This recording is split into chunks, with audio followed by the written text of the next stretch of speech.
Out of World War II, J. Robert Oppenheimer emerged as the most powerful and important nuclear thinker in the world. He was trained in ways that would have seemed surprising to anybody who knew him in his later years. He was a student at the Ethical Culture School in New York. He then went to Harvard, where he was interested in a whole range of humanistic subjects. He was interested in poetry, had a sort of vague and not very deep engagement with politics. Left-leaning, but not particularly oriented towards political matters. He had practically no experience running just about anything, but he had a capacious and immediate intelligence that allowed him to grasp a huge range of physics. And as a very young man, he went to Europe. He became familiar with all of the latest developments in the new quantum theory, and he became one of the leaders in American physics, somebody who was able to teach a new generation through his charismatic teaching and his immense understanding of what this new world of quantum and nuclear physics might be about. He was plucked out of obscurity by General Groves, who had built the Pentagon. He'd been in charge of that gigantic building project, the biggest building ever constructed at that time. And Groves was therefore put in charge of this massive new program to build a nuclear weapon. And he chose Oppenheimer as the guy who would coordinate the scientists to actually build this weapon. Well, one of the great enemies of Oppenheimer after the war was a man named Lewis Strauss. Strauss was the opposite of Oppenheimer in many ways. Strauss was somebody who had very little formal education, and Oppenheimer humiliated Strauss in public hearings about various things. At one point, Strauss was saying certain methods could be used to build an atomic bomb, and Oppenheimer said, yeah, you could use a shovel too, and the crowd burst out laughing. Strauss detested Oppenheimer, was always suspicious of his motives, and devoted years trying to undermine Oppenheimer's authority. This whole history of Oppenheimer's own biography after the war, his struggles to try to control this nuclear beast that had emerged from under the program at Los Alamos that he had directed, has been the subject of many biographies. List for you some of those in the associated material with the course.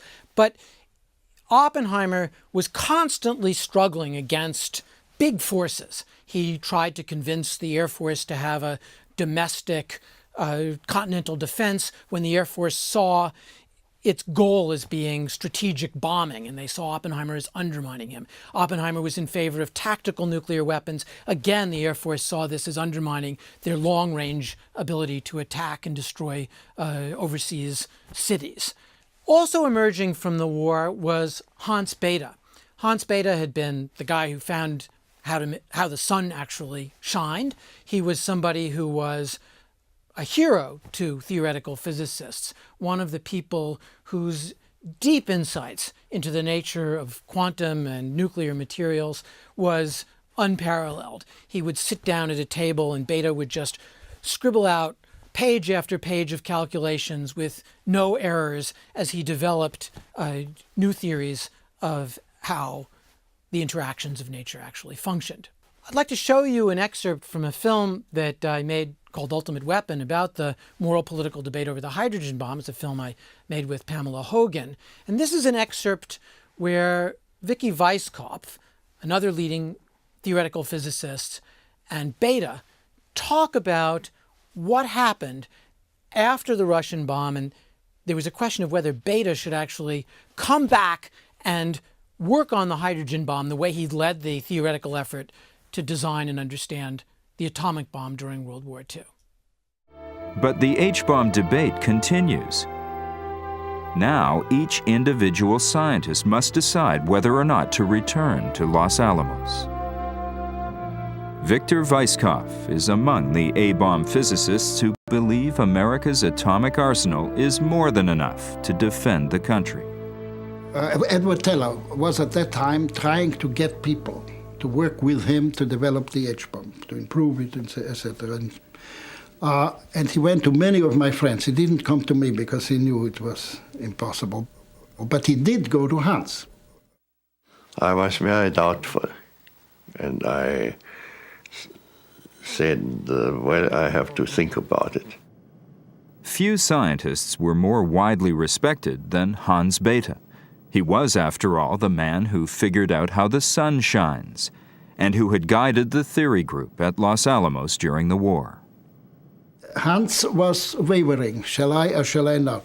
Is it in the service of our country or is it not? And then I remember, I think it was, we drove from Princeton to New York, and during these 2 hours or whatever it was, I tried to convince Hans that the H-bomb is really something so terrible that you should not work on it. Hans, you should not work on it. And now may I turn to Dr. Hans Bethe, one of our renowned In the end, scientists Bethe refuses to work on the H-bomb in the development and shares his of the reasons atomic with a bomb national during television the audience. war. The atomic bomb was introduced in the strain of war. The present step is taken in peace. Therefore we can and we must investigate in all earnestness what this step means and whether we really would introduce this weapon into warfare. It is my profound conviction that we should not do so. It seemed totally unjustified. It seemed genocide rather than anything else.